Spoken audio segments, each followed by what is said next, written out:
Da, da, da, da, da, da, da. Telling the truth is a bad idea. None of it makes sense. None of it. Where they're using false diagnoses. You sure you want to do this? And then misrepresented sexes in order to bill insurance companies to conceal, quote unquote, gender affirming care. You know what history does to trained physicians who ignore science. Oh, wow. I was diagnosed with generalized anxiety disorder at 8 and prescribed Prozac. What if you had to tell someone the most important thing in the world, but you knew they'd never believe you? Their families left in ruins. Bleeding with pain and soaking with pain. Telling the truth can be dangerous business. Why? Why? In June 2024, California Shasta County CPS seized our 15-year-old virgin daughter, not for abuse or neglect, but solely because we refused to affirm her sudden desire to transition. Because that's what families do. Mom, they take care of each other. What I mean by that is back in the 70s, lesbian mothers were in a position to lose their children just because they were lesbian. Oh, is that brilliant? Telling the truth can be dangerous business. Honest and popular don't go hand in hand. How much money we think each patient would bring in, and this is only including top surgery. This isn't including any bottom surgery, and it's a lot of money. These surgeries make a lot of money. So female to male chest reconstruction can bring in $40,000. And so my story is different from a lot of the others, the younger generation now, because I didn't do it because I wanted to be a man. I never medicalized except for testosterone, and the testosterone, the long-term usage of testosterone, was what caused me to have a hysterectomy and was a major contributor to those 5 heart attacks that you mentioned.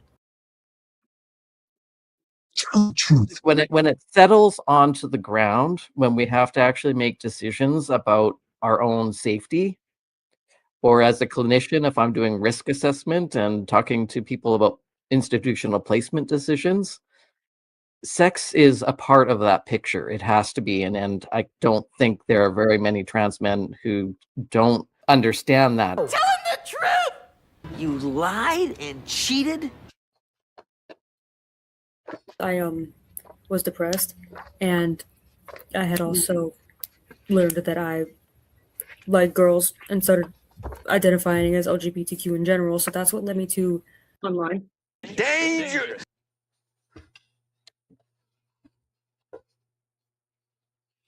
I want the truth! You can't handle the truth!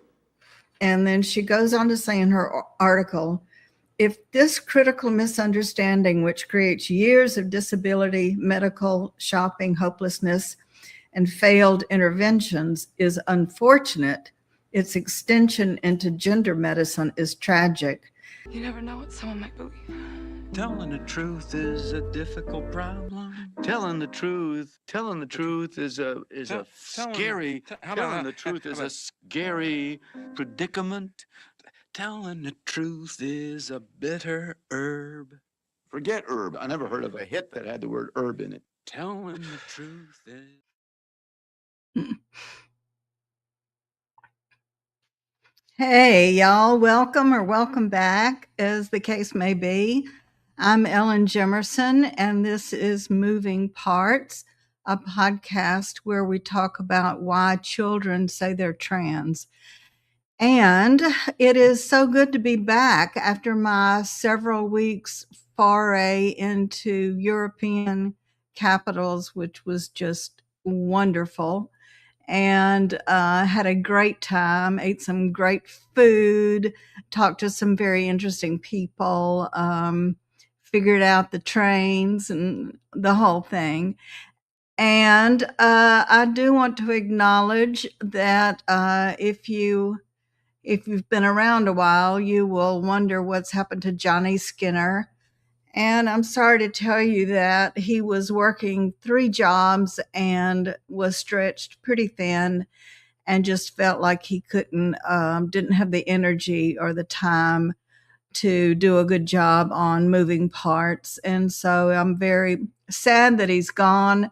He's just a wonderful young man, and very glad I had the opportunity to work with him for a couple of months. And so we have a spectacular guest for you. As I've said, and as you know, the focus of this podcast is a position against the medicalization of children who say they're trans. But that doesn't mean that we can't talk to people as we have from the beginning, including Erin Kimberly and Jesse Harris and others who did make the move to transition, and they had good reasons for it. We have another one tonight whose name is Zander Keig. Am I pronouncing your name right, Zander? Is it Keig or Keig? I'm not sure he can hear me right now. Oh, here we go. Here's chat. Keig. Zander Keig.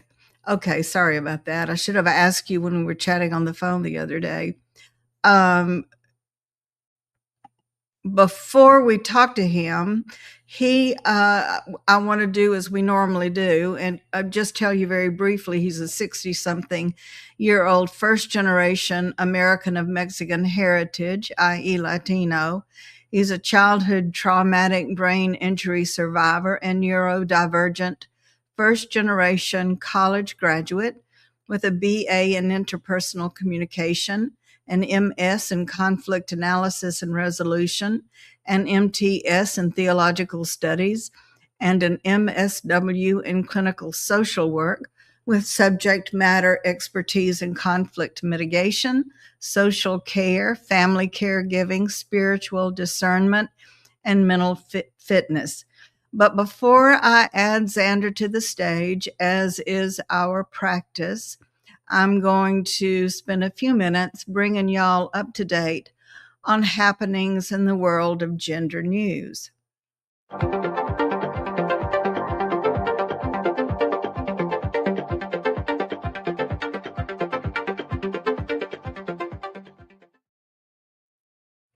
First up, you may have heard about the Sophie Cunningham, Cheryl Reeve dust up. That's Sophie Cunningham. And I've noticed there are numbers of girls, maybe in California, who are adopting that pose to show their support for Sophie.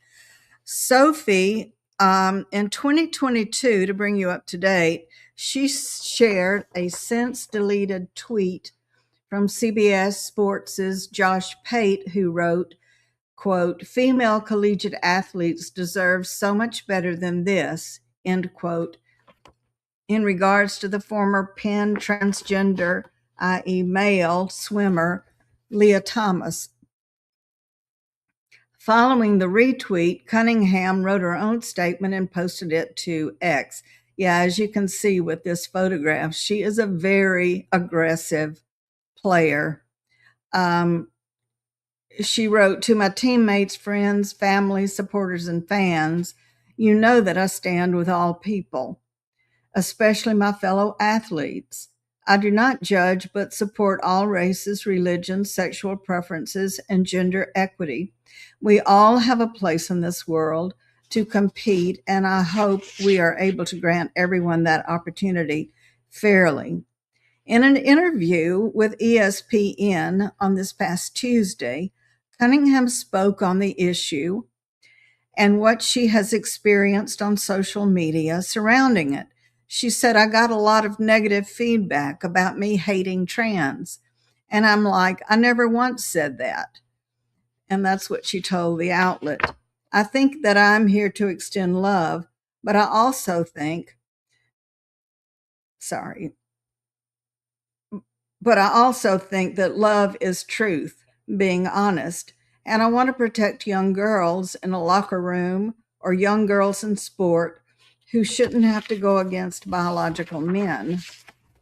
On Sunday, August 2nd, the Indiana Fever, for which Cunningham is guard, met the Minnesota Lynx, coached by Cheryl Reeve, on the court. Reeve wore a blue and pink t-shirt proclaiming "Trans kids belong," and with that, Reeve contributed to a false understanding of what Sophie says she believes, which in turn contributes to what I think is the duplicitous battle of headlines and print, which do more to confuse the issue than to clarify it. Okay, we're having trouble with the Facebook stream. We'll just have to keep going right ahead. The thing that strikes me about this is that trans kids belong is a fair statement, but Sophie Cunningham did not say they don't belong. And there have been quite a few headlines that give the impression that trans kids are being barred from participating in sports, period. And that is just not the case. What Sophie Cunningham said was she doesn't think girls should have to participate, to compete against biological males in sports or share their changing rooms with them. And that is a subject I'll go into in some depth one of these days, which is that the injustice that the journalists are doing. And as I probably have said on this show, I've experienced it quite a bit in my previous life. Second, a group demands federal investigation into trans dolls with removable genitalia that will soon hit Minnesota classrooms.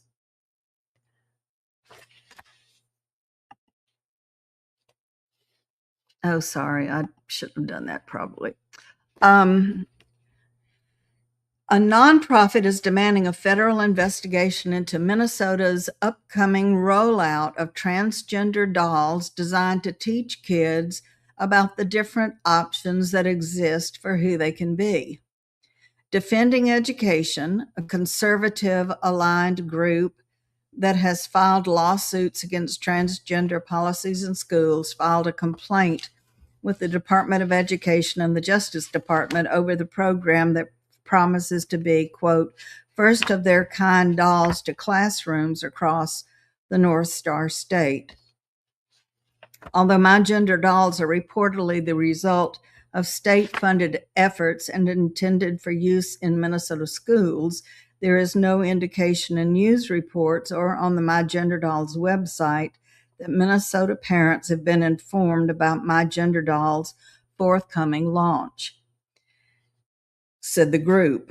The My Gender Dolls feature gender-neutral names such as Sam and are intended to be used for therapeutic activities with children as young as 4 to, quote, learn about the different options that exist for who they can be.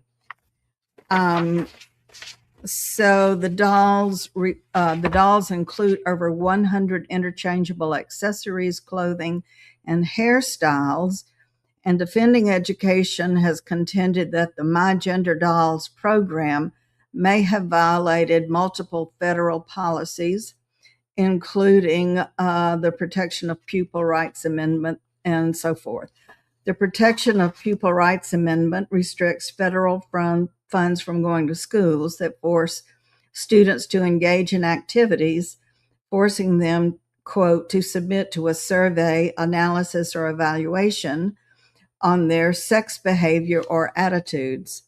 The group also cited the 2025 Supreme Court case, Mahmoud v. Taylor, that concluded public schools must give parents notice and an opt-out for certain LGBTQ materials in classrooms. Third, Amnesty International UK has published an apology for a report which classed an Edinburgh, Scotland, sexual violence support center set up by J.K. Rowling as, quote, anti-rights. The Harry Potter author threatened Amnesty with legal action over a briefing it published on its website called, quote, a growing threat, the anti-rights movement in the UK. It listed Bera's Place, I'm probably mispronouncing it, a woman-only support service which rolling funds among more than 100 organizations, which it characterized as being part of an anti-rights movement. In its apology, Amnesty said the briefing should never have been published, adding that an internal investigation was ongoing into how this happened. Amnesty regret over criticism of J.K. Rowling's Sexual Violence Support Center demands an apology from Amnesty. The briefing, published in July, defined anti-rights actors as groups whose aim is to restrict human rights by undermining human rights protections in law and practice. Many of the organizations it listed were classed as, quote, gender critical, including Bera's Place and For Women Scotland, a campaign group that last year won a landmark case on the legal definition of a woman. While the apology is welcomed, it does not rectify the reputational damage caused to Bera's Place. In particular, the apology fails to recognize that those most severely impacted are the staff who work day in and day out to support survivors of sexual violence and the many women who need and use the service. And the statement went on to say those organizations also deserve a written apology. And that's it for gender news for today. Now we're going to admit Zander Keig to the stage. Do I do that or do you do it, Darla? Darla did it. Good job. We'll get it all right one of these days. To continue with my introduction, not only is Zander well-degreed, but he is a lesbian whose family was supportive even when they didn't quite understand. He began to transition with testosterone. Wait, I forgot something. Zander was paralyzed, let me back up, was paralyzed at 6 years old, put in a mental hospital as a teen, joined the military at 20, became an undercover drug officer, and has been a social worker for homeless veterans. That in and of itself is some history, Zander. A lesbian, as he realized as a child or a teenager, his family was supportive even when they didn't quite understand. He began to transition with testosterone when he was 39 years old and has been happily married to a woman he met at divinity school for over 2 decades. A recipient of numerous awards, he received the 2020 National Association of Social Workers Social Worker of the Year Award, was a 24th annual Lambda Literary Finalist for Transgender Nonfiction, and was named one of the 50 successful transgender Americans you should know, among other awards and honors. Zander is one of the authors of Letters for My Brothers, Transitional Wisdom in Retrospect, which is a collection of letters from transgender men reflecting on identity, resilience, purpose, and belonging, and which has been translated into Japanese, which is so super cool. Manning Up is another of his authored books. Manning Up, Transsexual Men on Finding Brotherhood, Family, and Themselves. Manifest, Transitional Wisdom on Male Privilege, that provides a new lens to explore feminism, gender, and transgender advocacy. And The Third Space, a Nonconformist Guide to the Universe. A number of documentary films have focused on Zander and other trans men, including Zanderology, directed by Megan Rohrer. Zander is a podcaster, including co-hosting Health Radio Podcast, The Umbrella Hour, and Four Trans Guys, and hosts the Third Space podcast with Zander Keig. He is the founder of the Third Space Institute.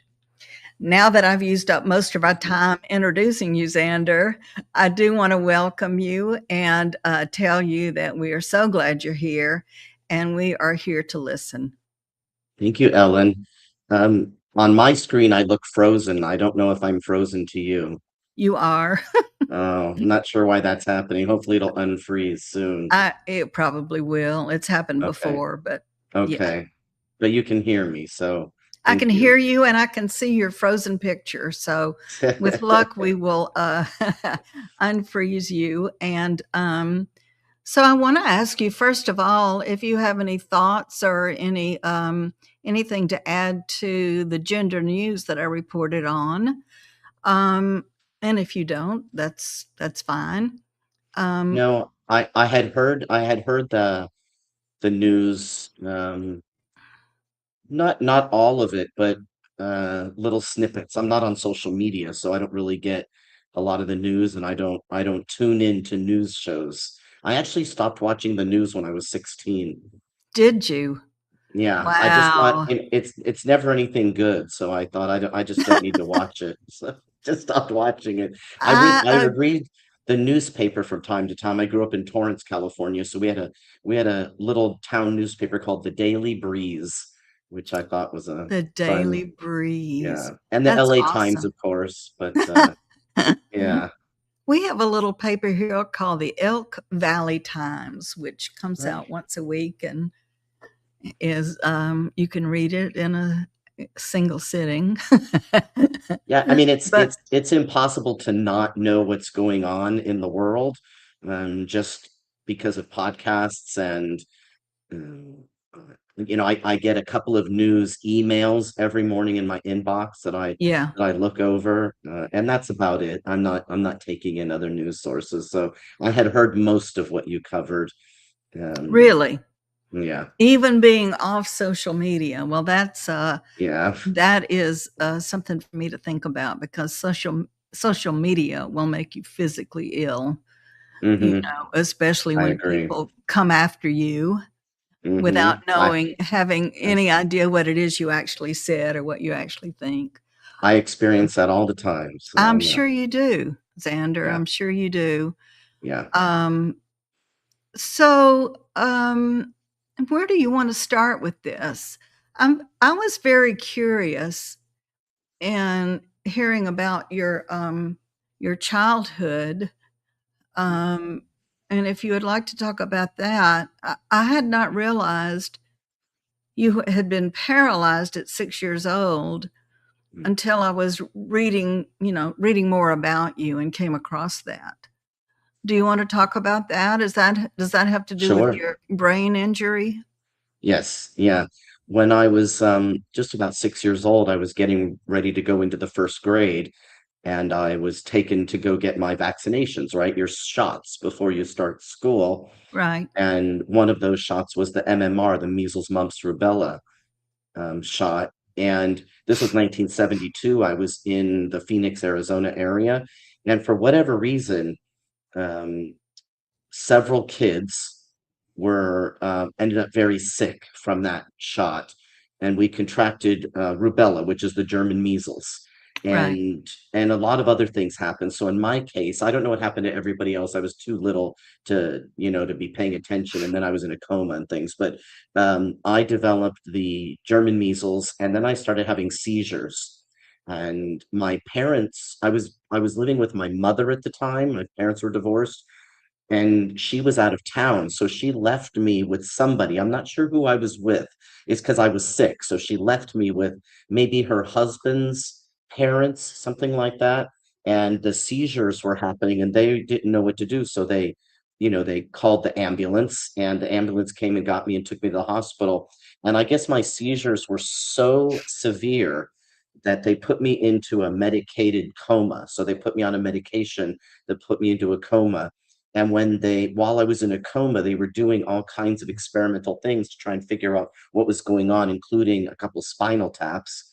And when they brought me out of the coma, and this is just reported from my parents, later on in my life, that I was paralyzed on the whole left side of my body. So what ended up happening is I got encephalitis, which just means Oh, no. inflammation of the brain, right? So Yeah. the virus went into my brain and caused this inflammation on the right side, which then paralyzed the whole left side of my body, my face, my arm, my leg. And it took about 2 years. I was hospitalized for 2 or 3 months, but then it took about 2 years of physical therapy, occupational therapy, and speech therapy to regain my ability to walk and write and, all the things that I had learned to do already. I had to relearn how to do them. And I hadn't started school, so I missed first and second grade and then went into third grade. I'm not sure how that happened. And I went into just regular school because my father didn't want me to be in any special classes. They had suggested I go into special classes, but my father was absolutely against that. By this time, I was living with my father. My mother, the way my mother would explain it is, before the encephalitis, I was quiet. I was very I don't know what would be the word. I could sit and play with my toys for hours without any issue. After Mhm. the encephalitis, my personality shifted in a fairly significant way. I became much more aggressive, much more physical, wanting to be outside, running around, becoming more impatient. And I had a younger sister in the home with us, 3 years younger, and my mother was worried that I would hurt her because I was a bit, aggressive. So she Right. sent me to live with my father. So my father ended up raising me at that point from age 8 in Los Angeles area. And then I just went to school, just mainstreamed back into school. Um, but I had a lot of trouble, of course, because I was behind and I was able to walk on my own. I went from being paralyzed to wearing braces, or being in a wheelchair and then wearing braces and then having crutches and then being able to Mm. walk on my Yeah. own. But I did have a limp and I did have a sort of a speech impediment as a result that, it took me years to sort of overcome. But by the time I was maybe in, let's see, by maybe sixth grade, I was very athletic.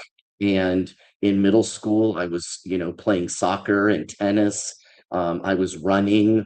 In high school, I was in a regular high school for a very short period of time, but when I was in that high school, I competed on the track and field team. So I did long jump, high jump, shot put, a couple of racing, running um, categories. So I clearly rehabbed well enough, and then I was able to go into the military. But yeah, the encephalitis did cause not just a personality shift, but some learning disabilities as well. That's fascinating. Yeah. I'm sorry you went through that, and I'm sure you have thoughts on vaccinations and all of that. That is, I mean, when you look into children who say they're trans, there's a lot of talk about comorbidities Mhm. that were not. I mean, I'm sure you've thought about everything. Do you think that had anything to do with your desire later on? I know we've talked about some of the reasons why you decided to transition, but do you think that your brain injury and your change in personality contributed at all to your desire to change in that respect? There's really no way to know. It is an interesting question. I haven't actually spent much time thinking about it because it would all be just fantastical, it's I do know that, part of the difference going from a very quiet, sort of self-contained child to being a bit more, um, boisterous and aggressive and taking risks I that might have been, people might consider that to be not just a personality shift, but also somewhat of a shift in gender expression. But the only reason I would have trouble with that is because I think that sounds quite sexist in that, the way I was before the encephalitis was more like a girl, and the way I was after was more like a boy. We know that there are, sort of quiet and contained or oriented boys and very rambunctious girls. Right. So it's the only thing that would make sense is if I believed in that as a working theory, but I don't. Um, yeah, my mother was very against me being a masculine girl Right. and teenager and young woman. She did not like it at all. She didn't have a problem with me being lesbian, but she didn't like me being very masculine. Right. And, you know, the way I used to think about it is when she would put me into more like feminine clothing, I just I felt and I just looked like I was in the wrong clothes, Right. because of the way I walked and the way I stood and the way I Right. sat. I was just a bit more, oh yeah, there you go. What am I? I'm like maybe 21 there. Oh, were Um, you? I thought you were somewhat younger, but 21. yeah, Okay. So that's about I the think time you went because, into.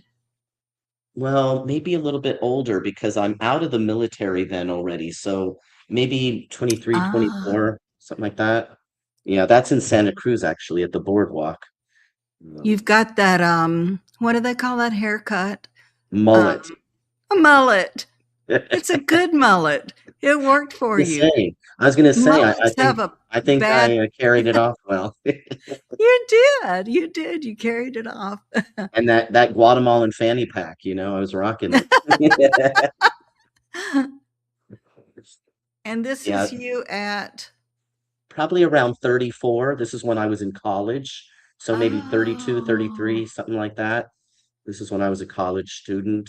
And this was a series of photographs that were taken for the college newspaper. I had been elected to well, I was first running for a position of vice president of communication for the student government. And so they took pictures, of all of us to put in the student newspaper. And this was one of the photographs that accompanied an article about me in the student newspaper at my college.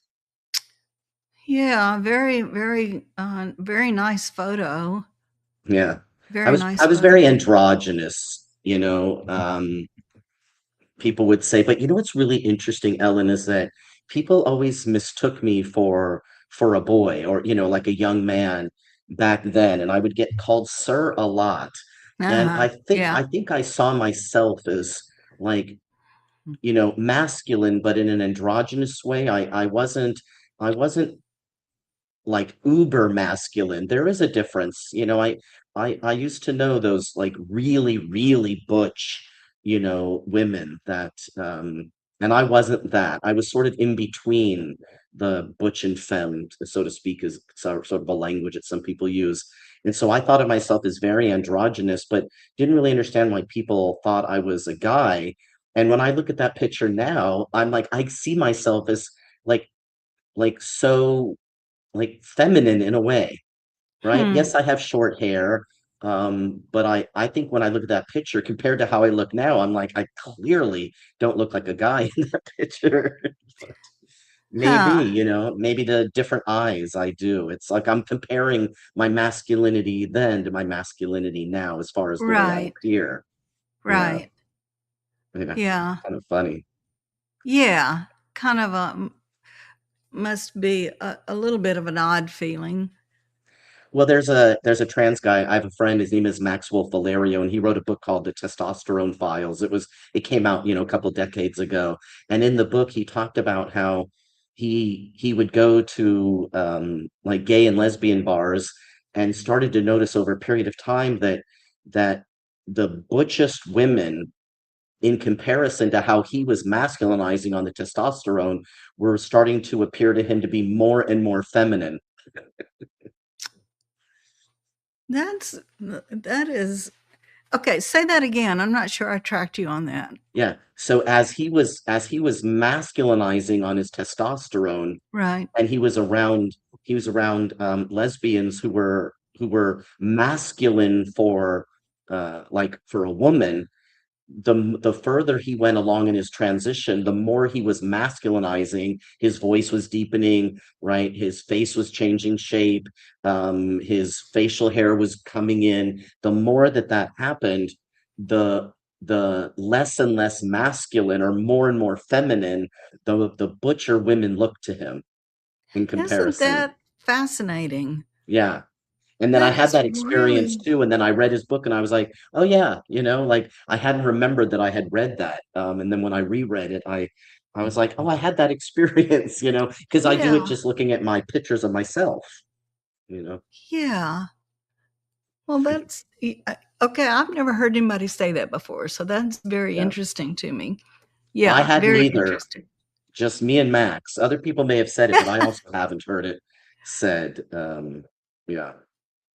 And so you told me when we were talking that one of the reasons you decided to transition was not because you felt you were a man trapped in a woman's body or anything like that, but because it just seemed to be, and you should say it because, oh, look, you're unfrozen.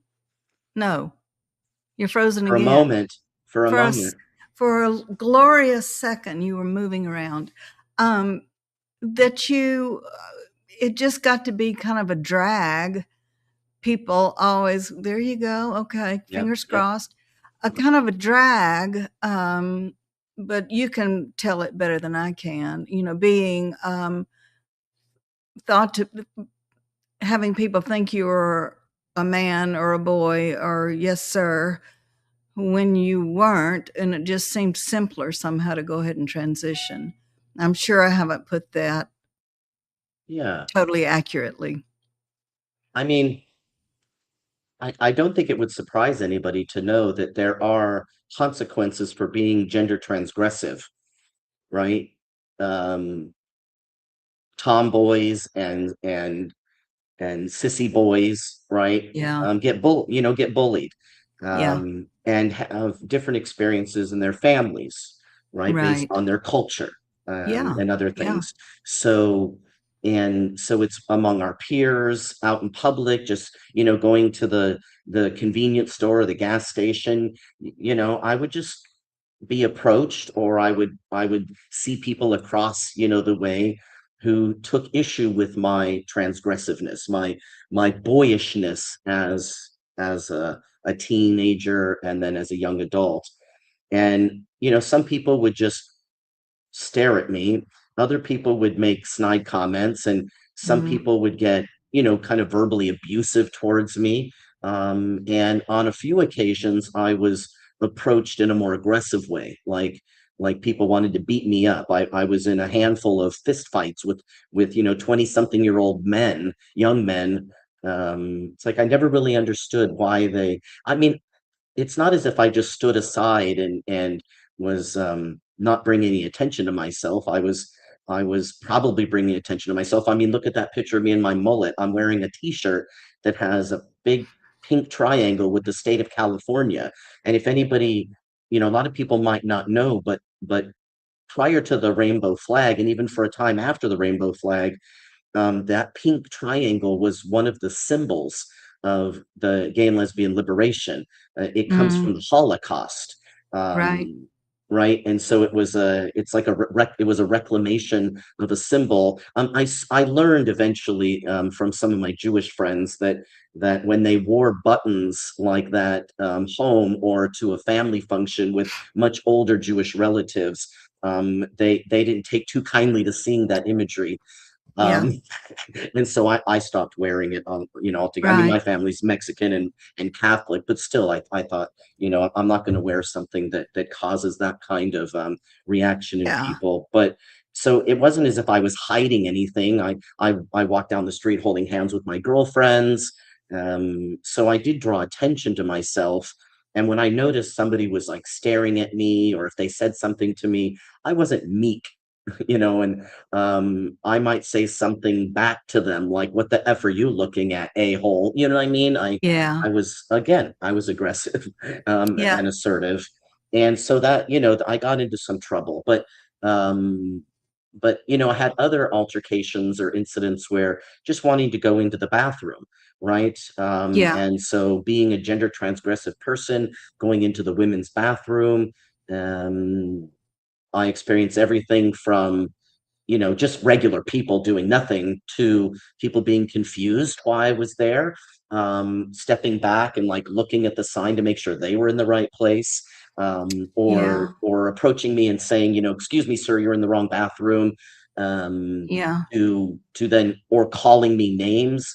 Hey, effing the D word, dyke, which I didn't take offense to, but they were using it in that tone.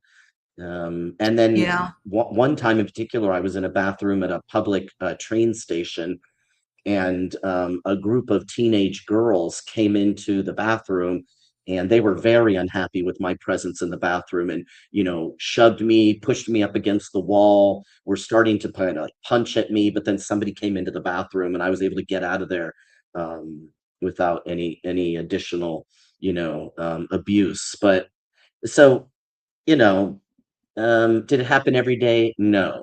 But it happened often enough that I got to a point when I was in my mid-30s where I thought, "You know what? Like, I this is no fun. People are Right. unkind. Yeah. I'm drawing a lot of attention to myself, and I wasn't sure what could I do to stop drawing attention." And all the things that I came up with, I just wasn't willing to do. I wasn't going to just fem it up and start wearing more feminine clothing or putting on makeup or style my hair differently or go into the closet and not hold hands Yeah. with girlfriends, and like I just wasn't going to do it. I refused to do that kind of thing. And so I had seen Yeah. a documentary called You Don't Know Dick in 1995 or 96, and it was the first feature-length documentary film that was focused on trans men. And I was like, "Well, now that's interesting." And then a year later, I saw a book called Body Alchemy by a trans man, and it showed like before and after pictures. And that's when I saw it. Oh, like those are lesbians who medically transitioned. I mean, we didn't talk that way, but took tea and were now living their lives. And I thought, you know what? I wonder if I could do that. But that was in 1996, and I didn't start hormones until 2005. So I was continuing to just go along, and but I had no issue with my body or my identity. The idea of like born in the wrong body makes no sense to me. I was just happy to Yeah. have a body that was working, considering Yeah. my, background. And Right. I was, I didn't have any issue with being, lesbian, and my family had no issue at all with me being lesbian. I had no problem in my Mexican Catholic family. I'm first generation. All my family's from Mexico.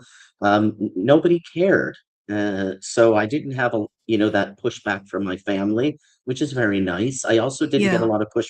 I didn't get any pushback at all from my family, and I didn't get any negative feedback from the parish either, right? The Catholic Church that I attended and the Catholic school I went to. So it's one of those things where it wasn't close to me. It was further away from me. But I started thinking about, is it going to be this way when I'm in my 40s and 50s Yeah. and 60s? Hmm. And it dawned on me at one point, like if I took testosterone, right? My thinking was, if I just went more towards the masculine, that people would stop seeing me as a gender transgressive person, when in fact I was being even more transgressive. I mean, if you think about it, right? It's even more transgressive. It's even more violating gender norms to do what I've done. But it also creates a type of invisibility, so that I wasn't going to be, harassed in the same way. And so that's what I thought, and I went and talked to a doctor, and I told her, I said, "Listen, I don't feel born in the wrong body. I don't feel like I'm not gonna kill myself if you say no. I don't have that backstory of I've known since I was, 4 or 5. I have no memories of 4 or 5. The encephalitis wiped my memories. And most people Yeah. don't have memories of 4 and 5, really. It's not really how the brain works, but, Yeah, I um don't. Yeah. yeah. So I didn't have the typical or expected story, but the doctor, what she said to me, and she had been working with transgender patients for 12 years at that point. So that was 2005. She said, hardly anybody has that story, but a lot of people tell it anyway. And so that told me something, that, right, that there were Yeah. people who either were making it up, or they believed it because somebody had told them that's how you're supposed to feel. Right. Right. And I just, it wasn't true for me, and I wasn't going to say it, right? I wasn't going to say it if it wasn't true. And Yeah. I could have possibly been denied, like, no, we're not going to give you this prescription, but the doctor didn't do that. Yeah. Darla, okay, so she's got You Don't Know Dick, Courageous Hearts of Transsexual Men, 1997 documentary. Yeah, it's interesting. I think it officially came out in 1997, but in 1997 I was already in college, and I had seen it before I started college. So they must have shown like a pre-release, because I went to a gay and lesbian film festival in San Diego, and so they must have had maybe a pre-release version, or a shorter version, or unedited version that we saw.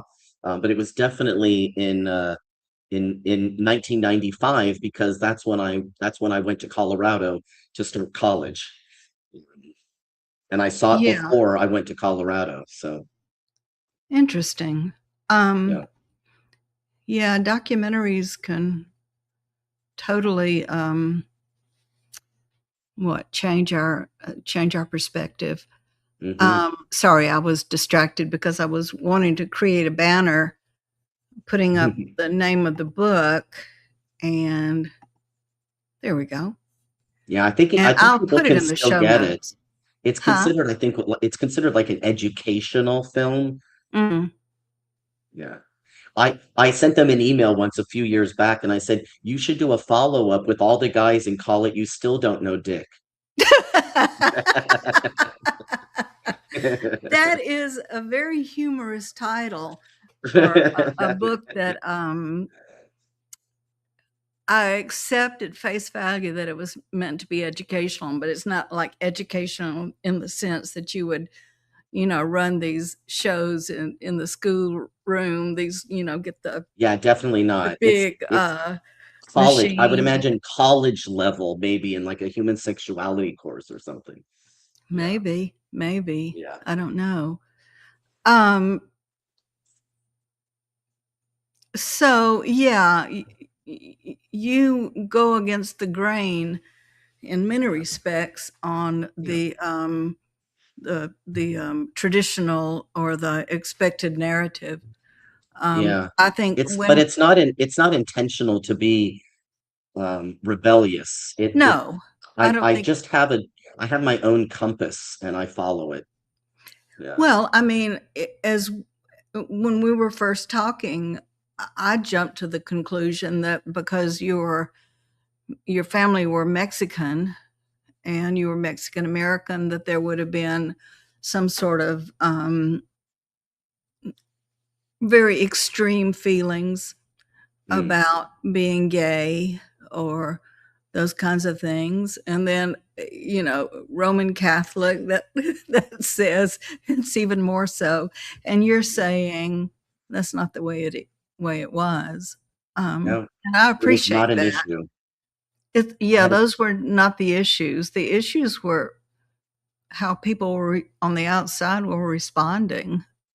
Yeah, it's like You I didn't said, have any issues with myself, and my family did. It makes sense to me that individuals who are growing up in a family, and in a culture, like maybe a religious culture, um, or ethnic or racial culture, where there is a lot of negative, sentiments, feelings, teachings, but I didn't get that.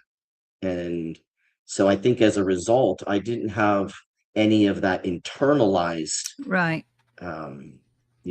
people would, because I think people think, oh, people who transition have internalized homophobia. And it's like, no, Yeah. I was perfectly happy being a lesbian. And I mean, because I'm female, I look like how I look, but I'm still technically female, and I'm with the same partner that I was with before I started testosterone. Um, and so if lesbian means same-sex attracted, well, then I'm still lesbian. But that's Yeah. not really that's not there's the difference between the definition and then what we see in the world, right? Mhm. Nobody sees me as a lesbian. Now, there are people who are going to be completely convinced that, I don't know, I'm mentally ill, I'm delusional, I'm and they're going to refer to me with female pronouns and call me a lesbian. And that's perfectly fine. I have no interest whatsoever in compelling people's speech. And all I ask is in return that they let me speak how I want to speak, and I'll Yeah. let them speak, and they let me believe how I want to believe, and they can believe how they want to believe. And I'm perfectly happy with that. And I don't have any intentions of trying to, subvert, reality in a earth-shattering way. I don't think what I've done causes, a massive ripple in the time, space continuum. Right. It's actually the opposite of that. My life is much more easy and content and happy. It's basically the opposite. And it wasn't because I was unhappy because of being a lesbian or because of anything cultural. It was just because of having to see people's looks on their face. And Mhm. I remember telling a therapist once, not my therapist, I was just talking to a person who happened to be a therapist, about what I was experiencing and how I was feeling about it. And she was trying to get me to understand that that was my interpretation, and I didn't really know what was motivating people to look at me the way they were looking at me or say the things they were saying to me. And on the surface, it made perfect sense. Mhm. And at the same time, it really didn't help me feel any better about it. Yeah. It's like, sure, I have no control over what they do or say, what they believe, and what they want me to do. But I also don't want to spend, chunks of my life having to see contempt or disgust or fear in people's eyes. That's unpleasant. Um, Yeah, it if it is. was if it was infrequent, it probably wouldn't have bothered me as much as it did. But the older I got, the more and more it was happening. So there was Yeah. something about being a tomboy was less transgressive, being, in the military and, being in uniform and having short hair, like that wasn't so transgressive. There's lots of really short-haired masculine women in the military. It was when I got out, right, in my 30s, that's when I started to notice that people were much more offended by my masculine, presentation. So Yeah.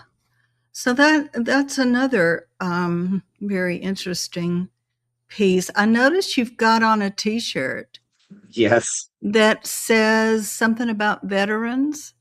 Yeah, it says Cohen Veterans Network. It's a network of community-based mental health clinics that serves veterans and their families. I'm a licensed clinical social worker, and I used to work at a Cohen veteran clinic in Jacksonville, Florida. So it's I think it's we one have of a their. picture of you Oh in yeah, a t-shirt, a white. there There you you go. go. Yeah, that's the And it transgender. says, yeah. Yeah, that says Transgender Military Summit. The Transgender American Veterans Association, which I was serving on the board of at this time, we had a conference in Washington, D.C.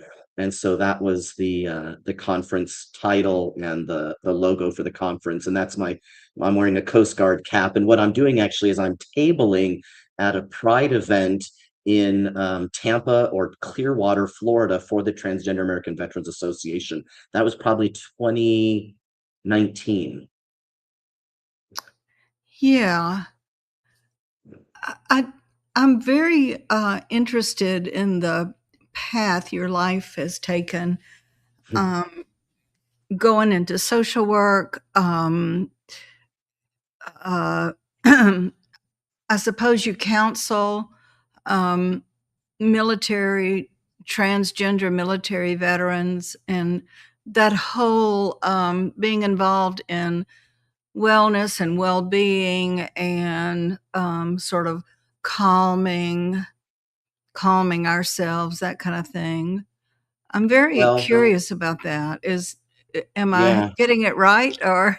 Yeah, I mean, it's in the general direction. When I was in my Master of Social Work program in my second year, I did my internship at a VA hospital in the residential psychiatric unit. And then when I graduated, my first job right out of my program was at a VA up in San Francisco, working with the Healthcare for Homeless Veterans program. And so that's what I did. I worked with veterans. Some of them were, trans, or gay or lesbian. There weren't very many women, gay and trans women primarily.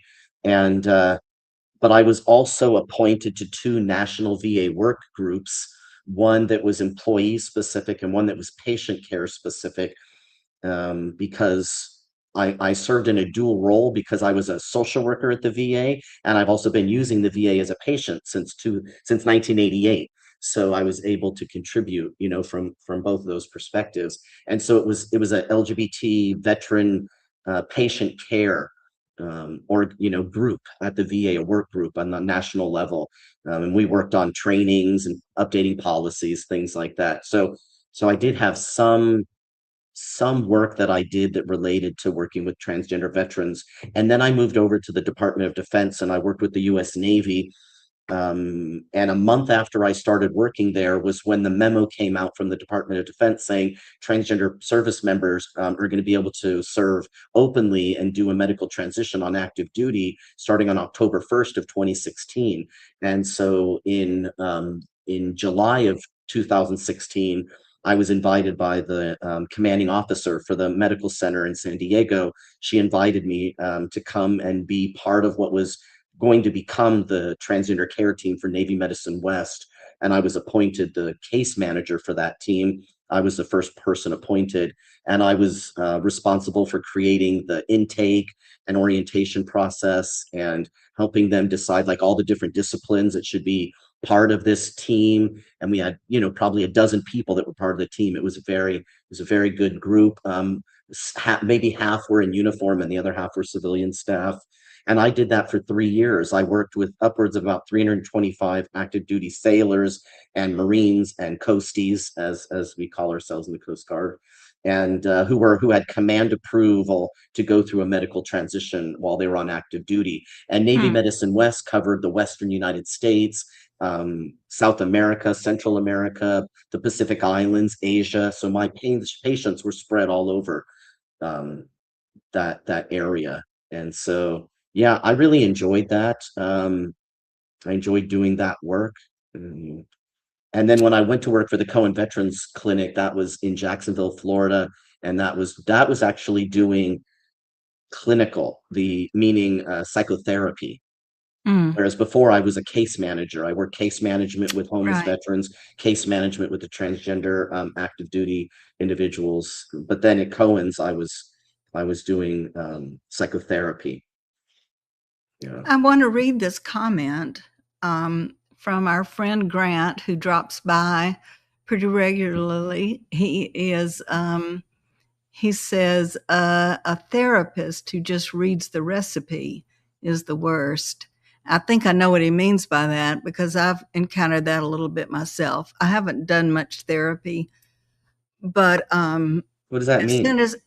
I think he means as soon as you see somebody reading from the manual who's not really listening to you, but is going by what the manual says. Like the last time I went, I thought I had to go to some counseling, and for reasons I can't even remember anymore.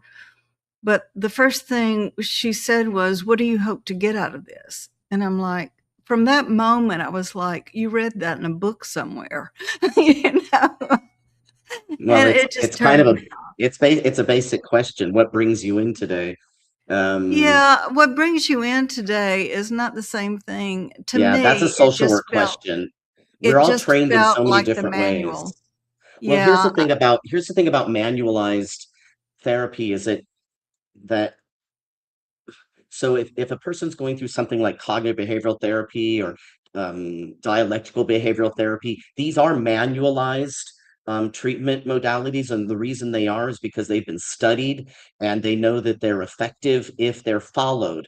If people are just winging it, then they can wing it, but that's not the same. But we know from research that the most important thing between a patient and a therapist, or a client and a therapist, is rapport, right? It really doesn't matter what your theoretical orientation is, what intervention model you use. None of those things have as much influence as the rapport between the therapist and the client. But if people are getting therapy through a kind of program like the VA or the DoD or a research institute, it's gonna be a manualized version of therapy because that's how it's done. so Yeah. Grant followed up with additional comments. He said, Oh, I'm good. referring to Zander's experience with a therapist who just said you can't control how others react, Well, etc. that's And then true, right? he followed up by saying they dismissed your experience for the boilerplate explanation questioning. Oh, yeah, That's his I take. disagree with that. Just personally, it's like that to me is just a truism. I can't control what other people do or say or think or believe. That's not in my control. And I think that being able to know that and acknowledge it and live from that place has afforded me a lot of peace of mind. Yeah. So yeah, I didn't feel dismissed or discounted at all. Um, yeah. Yeah. But some people would, and that's just because we're all different, that's okay too. Yeah. That's okay. But what I do now is I'm not a psychotherapist, I'm a psychoeducator. And so what that means is I teach people the tools that they need to increase their well-being, mental and physical and social and spiritual and financial well-being. And the way to do that is not to fixate on all the problems that you have and all the problems in the world. That's not how we increase our wellness or our well-being. So I guess I fall in line with the way, and it wasn't a therapist, it was a physician that told me that. But yeah, I never did see a therapist before I transitioned for the purpose of transitioning. I didn't need to do that. Well, Grant says thanks for the additional explanation and sharing. Yeah, of course. Yeah, Grant and I, we have a great relationship, and we argue all the time. Yeah. Well, I see Darla put a comment too about the worst is when the therapist has not done their work to begin their own healing. I mean, maybe again, I'm being a little harsh, but who has? Right? If we're only going to go to a therapist who's done their own healing, there aren't going to be very many therapists around. That's Right? true. That's true. That's a really high bar to set. I think that's I don't expect that. um, yeah, it's like, and do our work. It's like that can be a lifetime engagement.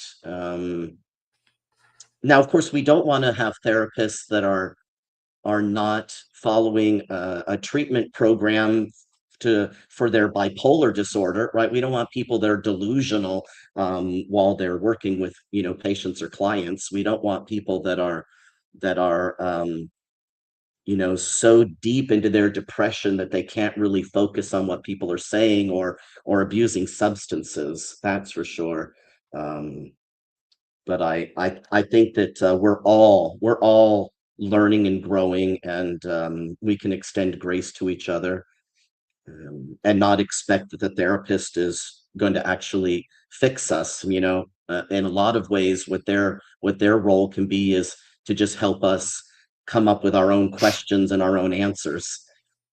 Yeah, Darla followed up by saying she has talked to counselors who wanted to talk about themselves Oh, more yeah. than anything, is what I was Yeah. talking about. And I have Yeah. had that experience too, Yeah. Well, that's poor where boundaries. somebody, Yeah. and I mean, this, without going into it, yeah, he wanted to talk more about his own problems Mm-hmm. and Yeah. had a lot of Yeah. formulas. And so I think I just got a hold of a bad therapist, but I know other therapists that Yeah. I think must just do fantastic work. Well, I Um, just think that not everybody goes through as rigorous of a training, program to learn about how to have personal and professional boundaries, but there are actually some theoretical orientations that might be a bit more humanistic or postmodern, that blur the line between personal and professional, and it's a bit tricky. I don't do that, but I do know therapists that do reveal or disclose a lot of their own self to the clients, and it's not my style, and I would say that it's really good for people to learn about the therapists they're going to go see before they go see them. Like, are they a marriage and family therapist? Are they a licensed professional counselor? Are they a mental health counselor? Are they a licensed clinical social worker? Are they a psychologist? And you can go to their website and you can read about them. Like, what's their theoretical orientation? What are the intervention models they use? What are the different populations they work with? What are the different issues that they work with? Where did they go to school? And you can learn enough about them to see if they'd be a match or not, because you could look it up. What yeah. does it mean to be a phenomenological therapist, or what does it mean to be a person who is more dynamic in the way that they relate to their patients or clients? It's a That's similar. psychotherapist. Yeah. What you're saying is similar to what my husband used to say. He's a retired lawyer, and he would Mm-hmm. say, if you're trying to sell your property and you go to a divorce attorney, you're probably Yes. going to come out with a divorce and not having sold your property. Exactly. It's that kind of a thing. We're all trained very differently, Yeah. in all these different programs, and so it's just good to know. It's good to know at least the basics, Yeah. before you start. You sign up for multiple sessions for sure. Well, yeah. Yeah. I want to switch tracks a little bit. We've gone Okay. now for just over an hour, and I don't want to keep you all night. Um, with everything you've been through, everything you've learned, and all of that, I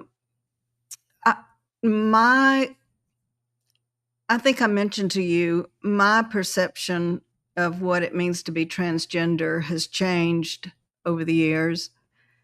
And what I'm trying to get at, and I'm not putting it very well, is that over time, if we're paying attention, we tend to change our mind about certain things. Maybe not the whole thing, but certain things.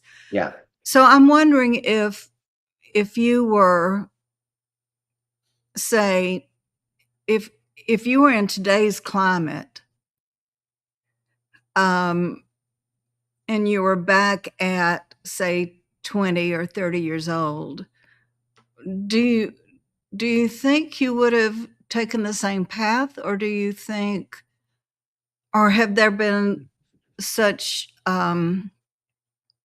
changes in our culture and the way we think about gay and lesbian and all of that? And that's probably a very intrusive question, but I'm very curious as to what you think, because now you're in your 60s and you've seen the same changes we've all seen. Do you think you would do it again, or how would you handle it? I have no idea. You know, It's a real hypothetical, isn't it? it is. I'm not very good with those. I mean, if you think about it, when I started testosterone in 2005, we did not have legalized like gay marriage, right, or same-sex marriage. We didn't Right. have open military service, even for, you know, gay and lesbian and bisexual service members. We didn't have adoption available in all 50 states for gay and lesbian couples. We didn't we didn't have any of those things, and so the environment was much. I think, to me, the environment was much more hostile then than it is now. So, I You're mean, saying more hostile in terms of how people respond to what we no, might because call it was butch just things were lesbians. illegal. Like, Oh, I okay. mean, like, you could be thrown out of the military, or you could Right. just be denied a marriage, you know, license. You'd be turned away if you wanted to adopt a child. You could be kicked out of a restaurant. I had the experience of being, you know, thrown out of restaurants because we were, you know, setting the customers, right? So there were things like that that were going on that probably still happen today, but there is at least legal recourse for them now that there wasn't before. That's one of the things Jessie Harris talked about, and you told me that you and she had communicated somehow, but Yeah, I she interviewed her. said, "Oh, you did? Okay." She said, you know, one of the reasons she transitioned was that being a lesbian, and more or less overtly lesbian, she was in constant danger of losing her daughter Mm. to either the state or the county, and of losing her job. Yeah. And Yeah. right. And Yeah, those those things were things happening, were you know, happening back especially then. yeah, especially if somebody, you know, turned you in and said that you were an abusive parent or a neglectful parent, or yeah, Well, I you know, mean, we had that entire episode, uh, a corollary to the Red Scare, when we had the Lavender Scare mhm, in the State Department, and people were just accused of being gay, and it was assumed that if they were gay, they were a threat to our national security. And that, I yeah, mean, that to me is, I would, yeah. it's almost incomprehensible. It's not totally incomprehensible to me right Yeah. now, but it's almost. Well, and I was served in the military prior to Clinton's Don't Ask, Don't Tell, which went Yeah. into effect in 1994, and so I served in the 1980s, and so it was. But I was in the Coast Guard, so it was a little bit different because it wasn't Department of Defense. They weren't going after gays and lesbians in the Coast Guard in the same way that they were in the Army and the Navy and some, you know, the other services. So I was perfectly fine, and I felt like I wasn't in danger of, you know, being kicked out of the military. I was not kicked out for that reason. And I wasn't kicked out at all, but you know what I mean. But you How know, did, I'm how did, glad that I didn't transition in my 20s. I think I probably would have been really obnoxious because I was you know, I was still a little I was a hothead, you know, when I was in my 20s, and we can be full of ourselves. well, it makes sense to me because, you know, when you're younger, there's so little that you know, so you know a lot about those small amount of things, so you think you know everything, right? I mean, it does make sense. Our worlds are kind of smaller when we're younger, but then you get to a point where you're like, I don't know jack. Like Yeah. I don't know most things, so I'm just going to give Yeah. up. Really Mostly I don't excited. know. Yeah, I don't know So either. how what was your response to Don't Ask, Don't Tell? Do you recall? Did Well, you think it I was mean, a good thing, a bad thing, helpful, or I did think it was a good thing at first. But then I found out that the discharges of gay and lesbian service members increased after Don't Ask, Don't Tell was put Oh, into really? practice. Yeah, they I didn't don't think I decrease, knew they that. increased. Mm. So it was when I went to the recruiting station, I went with my aunt. She drove me over there, and the recruiter said to me, "Are you a homosexual?" And I just sat there quietly, and I just was looking at him, and I looked over at my aunt, and then I looked back at him, and he said, "Do you have a girlfriend?" And I said, "No, sir." And he's like, "Sign here," because I was like, "Well, I'm not going to lie to these people," Yeah. you know. Oh. I because I had no idea they were going to ask me that question. Mhm. Yeah. So blatantly like that. But of course, serving in the Coast Guard, especially in San Diego where I was, I had a nice group of friends that we all lived on base, and maybe it'll surprise people to hear, but most of them were gay and lesbian. There's a lot of gay and lesbian people in the military. Yeah. It's So. a good way to leave some things behind, I would think. Well, it's also a good way as a woman to earn the same pay for the same job, wear the same clothes, and not have to be, super girly. For me, it was a nice place to work. I enjoyed it a Yeah. lot. My father was in the Marine Corps. My uncles were all in the military. I was raised in a military family, so it was something that I knew I was going to do from a young age. But I don't know. Um, Part of me wonders if I'd be really confused right now because I think things were simpler when I started my transition, right? There were trans men and trans women, and then there were drag queens and drag kings, and there were female impersonators and cross dressers. You know what I mean? Like things were a little simpler. And then, of course, there were gay men and lesbian women, and they had a range of different kinds of gender expressions from, really flamey gay guys to like super masculine gay guys and super feminine lesbians to super masculine, right? And you could see that within the trans world as well, transsexual world in particular. Whereas now there's so many identities, there's so many labels, there's so many different things that I don't know how anybody makes sense of it anymore. Um, eh, what I don't really understand is the idea that somebody is transitioning because they don't fit stereotypical expectations of their sex.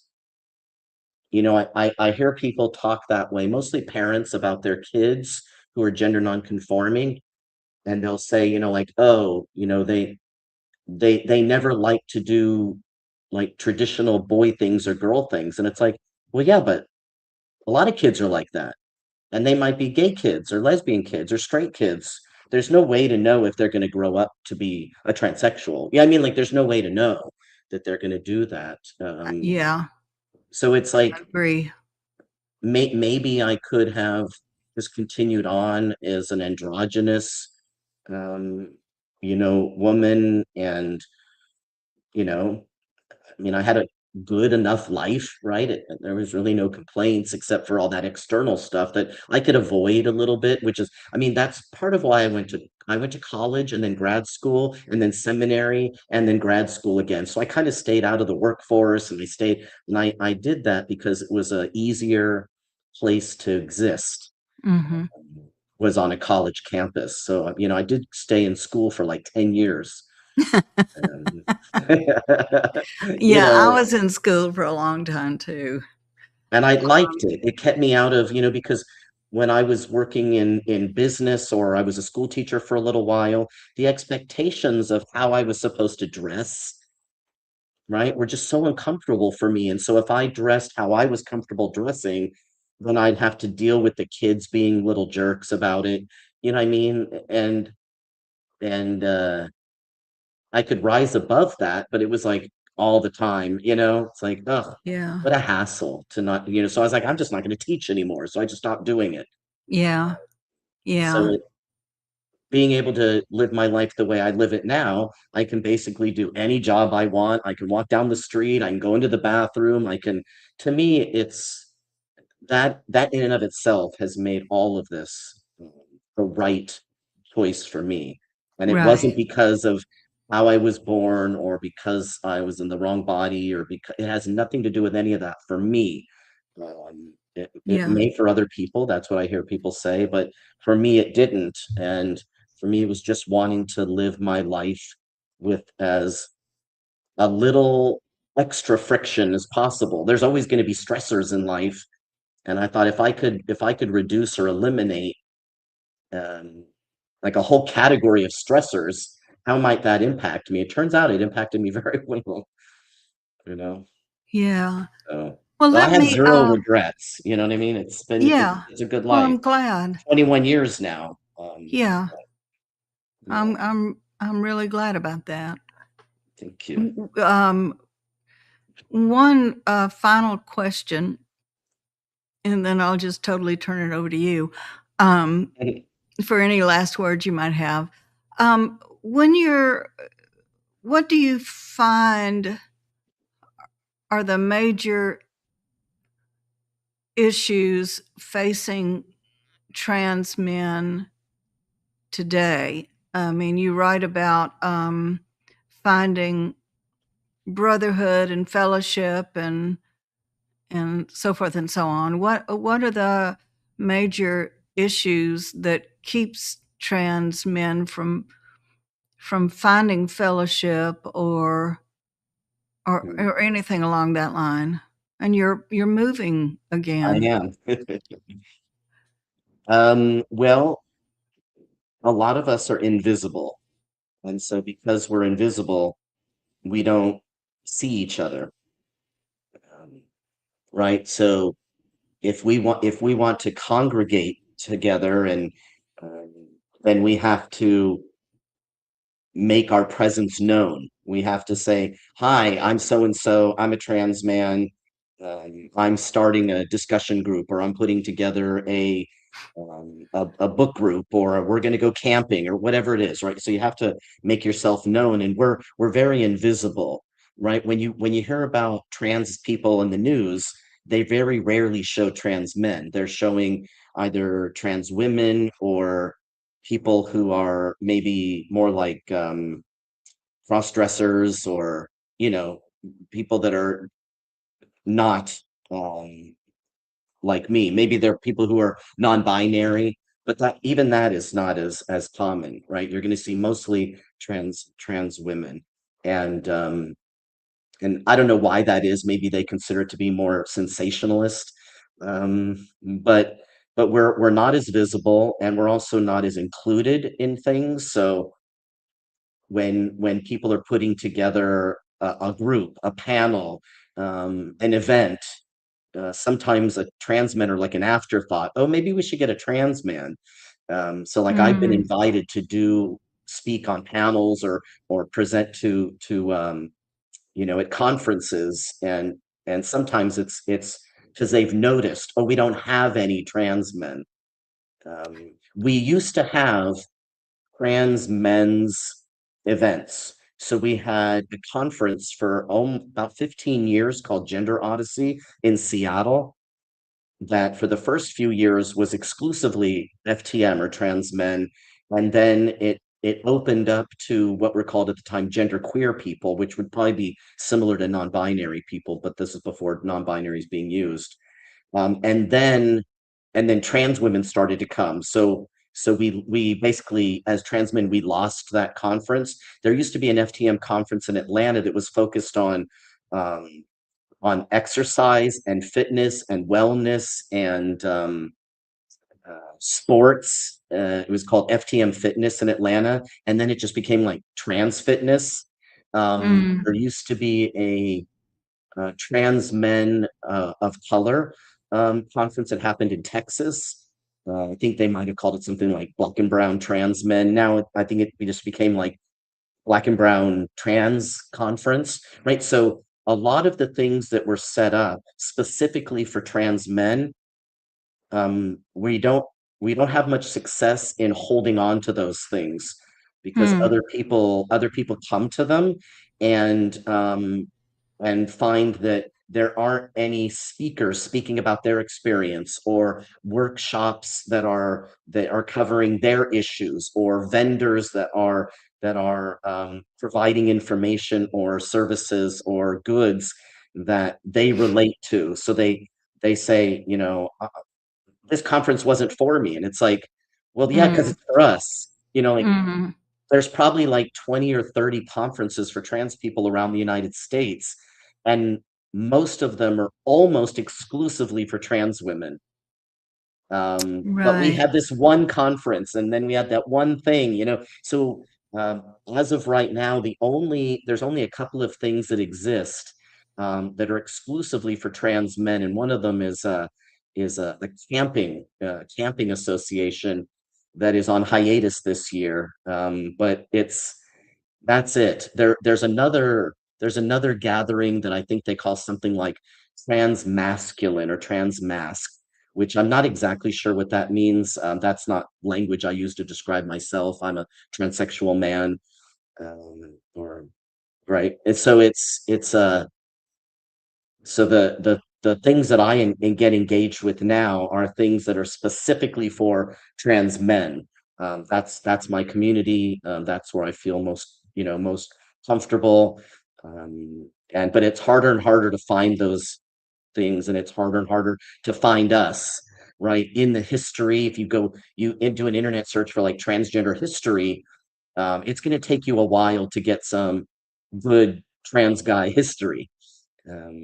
We're just left out of the narrative, and that's been an issue all along. It's just a continuing issue that we experience as a community. That's very interesting. I keep saying that. It's like my favorite word tonight. But it is to me because I haven't really heard anybody express that.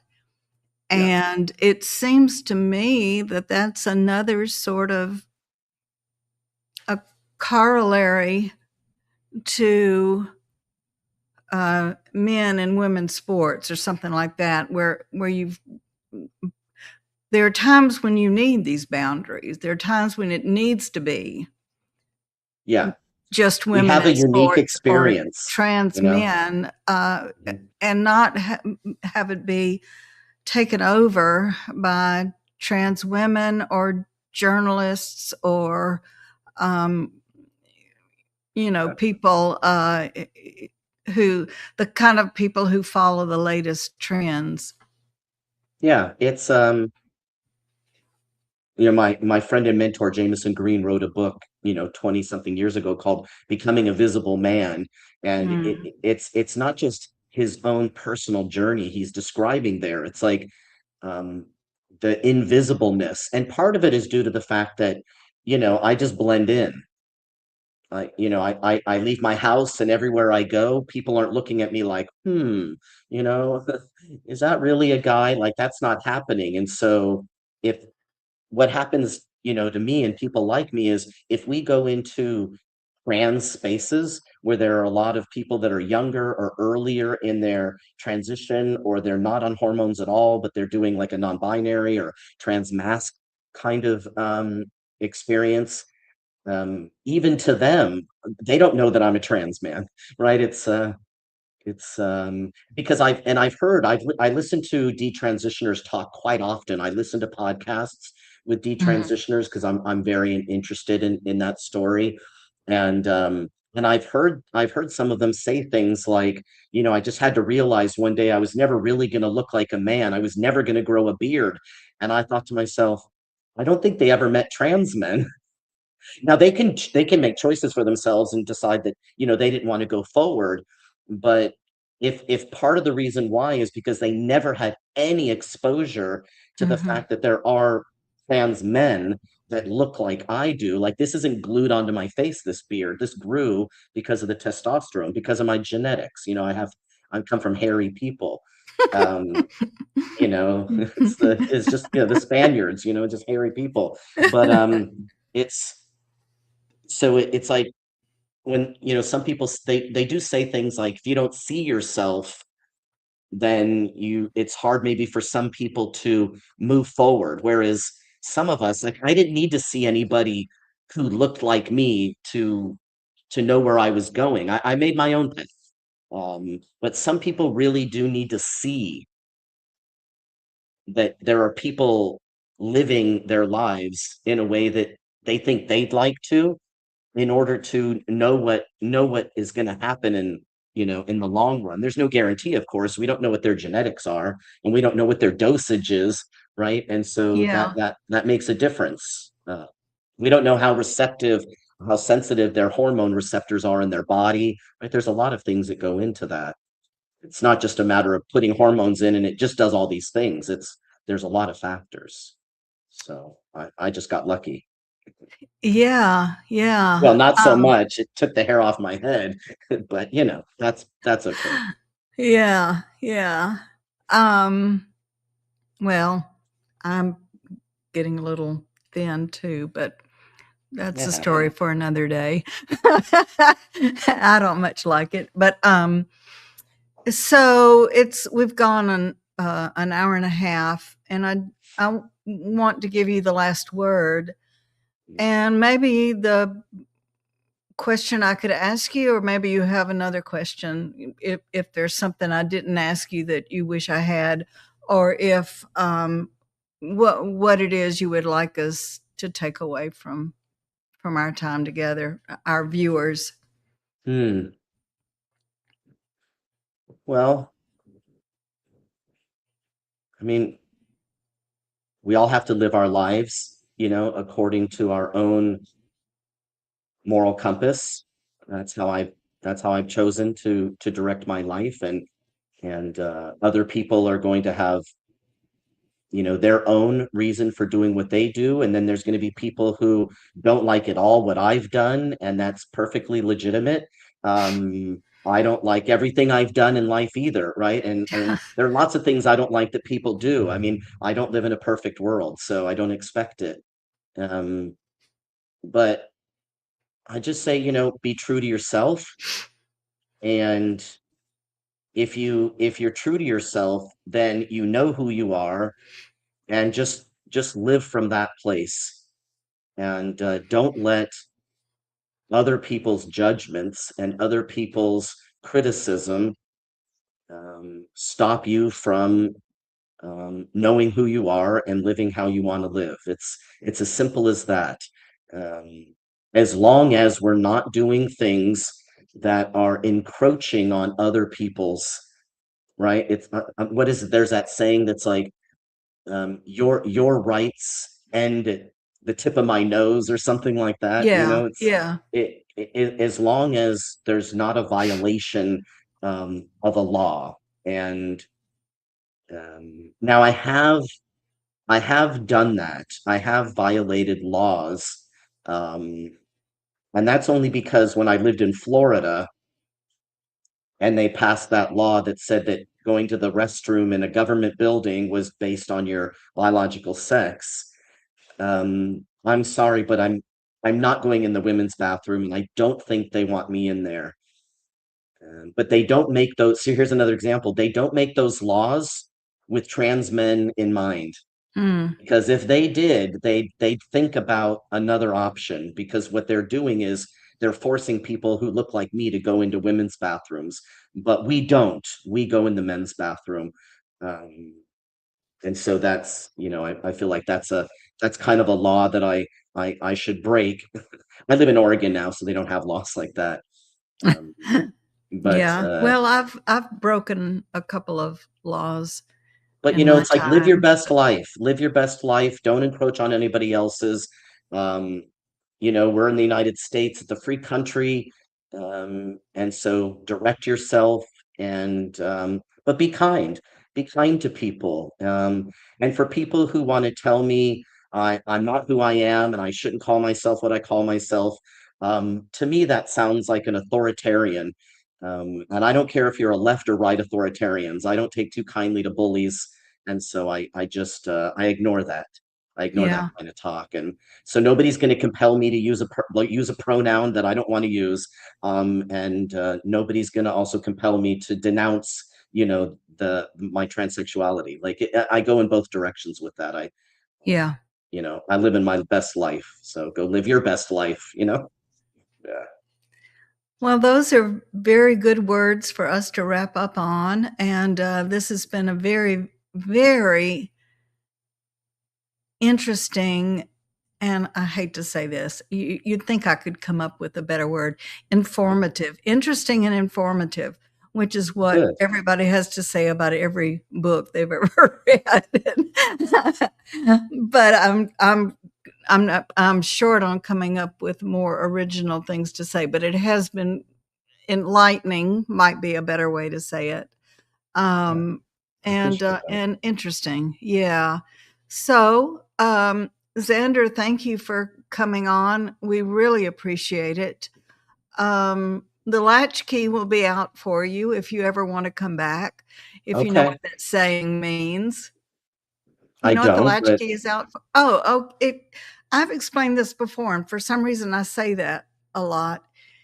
It has to do with if you've got a door and you carve out a little hole in it and you put the key through it because you want to latch, you want to shut the door and you want to latch it.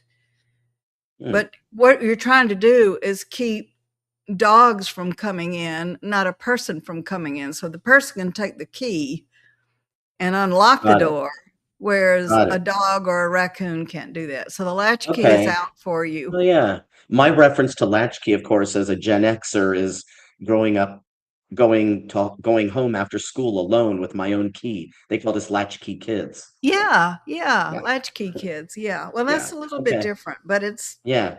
kind Yeah. of in the same vein. Well, yeah. Well, thank you. That's always fun to learn new things like that. Well, give my regards to your wife or your partner. Yeah, I will. And do come back whenever you feel like you have something to say. And Absolutely. we will let you go. Thank you, Ellen. I appreciate it. And thank you to everybody who has questions and who's listening along. It's wonderful. I appreciate it. Yeah. Yeah. All righty. So Bye. Darla is going to roll us out. There we go.